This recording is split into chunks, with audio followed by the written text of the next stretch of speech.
Hello everyone, कैसे हो आप सभी लोग। आशा करता हूँ स्वस्थ और मस्त होंगे। स्वागत करते हैं आपका अपने YouTube channel AK study classes 53 में, जिसमें अब आज हम जानेंगे कि LCM और HCF क्या होता है। LCM और HCF कैसे निकालते हैं। किसी भी संख्या दी होगा तो हम लासा और मासा कैसे निकालेंगे। इसकी गुणनखंड विधि द्वारा लासा और मासा निकाला जा सकता है। और भी विधि बताएंगे। लासा का LCM का मतलब होता है lowest common factor, lowest common multiplication. और HCF का मतलब होता है हाईएस्ट कॉमन फैक्टर। मतलब इससे LCM से मतलब होता है से और इसको को मतलब कि जितनी भी संख्याएं दी हैं यहाँ पे तो से ये जो संख्याएं दी हैं तो इनको मतलब किस संख्या से विभाजित किया जा सकता है। और यहाँ पे जो हमारा HCF निकल के आएगा वो कितनी संख्याओं को विभाजित कर रहा है, इसका सीधा सा मतलब ये होगा यहाँ पे होता है। तो हम देखेंगे कि जैसे 6, 8, 12 दिया है तो इसको हम कैसे करेंगे कि इसमें कैसे लासा निकालेंगे। तो इसमें देखेंगे जैसे 6, 8 और 12, 15 है तो यहाँ क्या करेंगे, पहले 2 से करेंगे। तो अब यहाँ 2 से पहले यहाँ पे काटेंगे तो 2 का मतलब क्या, 2 यहाँ से 2 से ही क्यों काटेंगे, हम किसी और संख्या से काट सकते थे। यहाँ 2 से इसलिए काटेंगे क्योंकि 2 के बाद जितनी भी संख्याएं आएंगी हमारी 3, 5, 7, 9 ये सारी अभाज्य संख्या आएंगी, इसलिए हम सबसे पहले 2 से सम संख्या से विभाजित करेंगे इसको। तो यहाँ कैसे करेंगे, तो यहाँ पे हो जाएगा 2 3 6, 2 चक्कू 8, 2 छाक 12 और 15 का 15। वो नहीं कटेगा तो इसको ऐसे लिख लेंगे। फिर 2 से काटेंगे, 3 नहीं कटेगा, 2 दूनी 4, 2 3 6 और ये 15 का ऐसे है। फिर इसको 2 से करेंगे, 3 नहीं कटेगा, रकम, फिर 3 और 15। अब इसको यहाँ 2 से नहीं कटेगा तो इसको 3 से करेंगे, 3 एकम 3, 3 एकम 3, 3 एकम 3, 3 5 15। फिर इसको करेंगे 5 से, ये हो गया। अब इसका हम अगर LCM निकालेंगे तो इसका LCM हो जाएगा, LCM 2 गुणे 2, 2 गुणे 2 गुणे 2, 1 2 3 बार 2 आया है, गुणे 3 और गुणे 5। तो यहाँ कितना हो जाएगा, 2 दूनी 4, दूनी 8, 8 त्रिक 24, पंचे 120। ये हमारा इसका हो गया लासा। इस तरह से लासा निकालेंगे। अब अगर बात करें हम मासा की, तो मासा में हम सबसे पहले कॉन्सेप्ट की ये बात करेंगे। तो यहाँ पे जितनी भी जो सबसे छोटी संख्या होगी उसको उससे बड़ी संख्या से अगर हम ऐसे गुणनखंड विधि द्वारा जाने तो इसको कैसे निकालेंगे। तो सबसे पहले हम 72 के करेंगे फैक्टर, इसके कर लेंगे। तो 2 3 6, 2 छाक 12, फिर 2 एकम 2, 2 अठी 16, फिर 2 9 18, फिर 3 3 9, 3 एकम 3, ये हो गया। अब यहाँ करेंगे 96 के फैक्टर। तो 96 का 2 चक्कू 8, 2 अठी 16, फिर 2 दूनी 4, 2 चक्कू 8, 2 अक्कम 2, 2 दूनी 4 और 2 छाक 12, 2 3 6, 3 एकम 3, ये हो गया। फिर यहाँ करेंगे 144 को।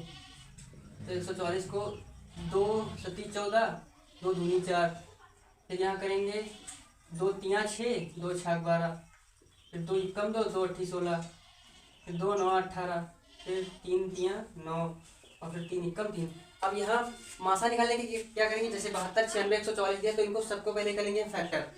फिर इसमें देखेंगे कि तीनों में जो यहाँ लिखा गया है हाईएस्ट कॉमन फैक्टर, जो जितनी ज़्यादा बार कॉमन आया हो, इसमें तीनों में से जो जितनी ज़्यादा बार आया होगा वही हमारा होगा। तो यहाँ देखेंगे 1 2 3, यहाँ 3 बार आया है 2, यहाँ 1 2 3 4 बार आया है 2, यहाँ 1 2 3 4 बार आया है, यहाँ 4, यहाँ 4, यहाँ 5 बार आया है।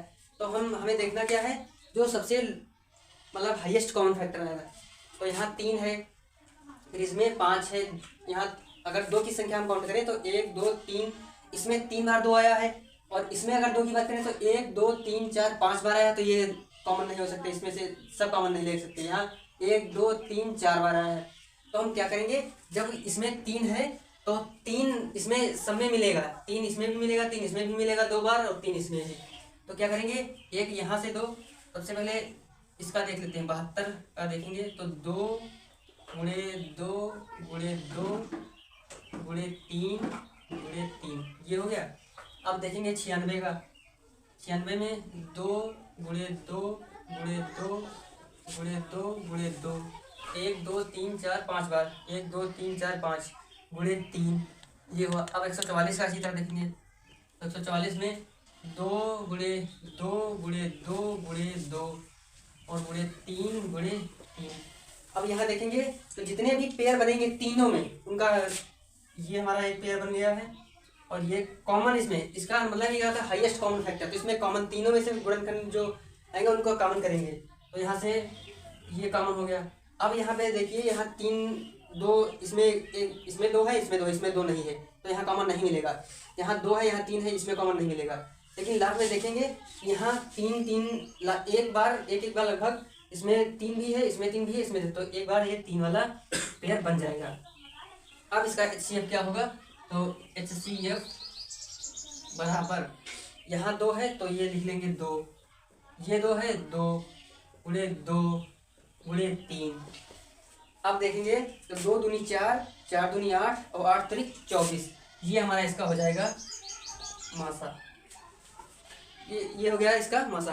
अब हम अगर बात करेंगे अगर इसको भाग विधि द्वारा कैसे किया जा सकता है, देखिए यहाँ पे जैसे हमने 72 96 इसका गुणनखंड विधि द्वारा तो देख लिया कि कैसे निकालेंगे, लेकिन इसको अगर भाग विधि द्वारा निकालना हो मासा तो कैसे निकालेंगे। तो यहाँ पे भाग विधि में क्या करते हैं, सबसे छोटी सी संख्या लेते हैं जो सबसे छोटी हो, फिर उसको उससे बड़ी संख्या से भाग देते हैं। जैसे यहाँ 72 दिया हुआ, तो 72 को हम इससे बड़ी वाली संख्या 96 को 96 में भाग देंगे। तो यहाँ एक बार जाएगा, ये हो गया 72, 72 में से 6 में से 2 गया 4, और 9 में से 2 गया, 9 में से 7 गया 2, 24 हुआ। अब 24 से फिर इसको 72 को करेंगे। अब यहाँ इसको करते जाएंगे जब तक ये गुणा मतलब भाग चलता जाएगा हमारा। तो यहाँ 72 से 96 को किया, एक बार गया 72, 24 बचा, 24 से अब इसको फिर इस 72 को देंगे भाग, इस 72 को देंगे, तो 24 3 72, 24 दूना 48, हाँ 24 3 72, 3 चक्कू 12 2 ऐसे चलाए, 2 यहाँ 6 और 1 7 ये 72, ये पूरा कट गया हमारा। अब इसका मतलब ये हो गया कि यहाँ से लगा के यहाँ तक के, यानी 24 और 96 के बीच जो मासा आएगा हमारा वो होगा 24। 24 और 96 का जो मासा होगा, यहाँ इन दोनों संख्याओं का जो मासा होगा वो हमारा होगा 24। तो अब यहाँ हमें निकालना क्या है, तीनों के बीच का